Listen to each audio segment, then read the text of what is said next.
ఇది అయోధ్య నుంచి ఇంకా మళ్ళీ ఊరు బయటికి నడుచుకుంటా బైపాస్ పోతున్నాం. ఉత్తరప్రదేశ్ అయోధ్య దర్శనం చేసుకొని సరియు నదిలో స్నానం చేసి స్వామిని దర్శనం చేసుకొని రాముల వారిని ఇంకా చూడు ఎంత బాగా వేసినారో.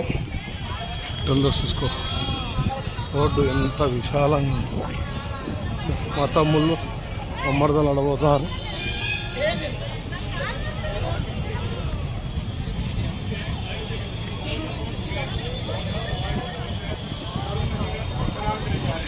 ఇంకా ఇక్కడి నుంచి బస్సులో ఎక్కి వారణాసి పోతాం.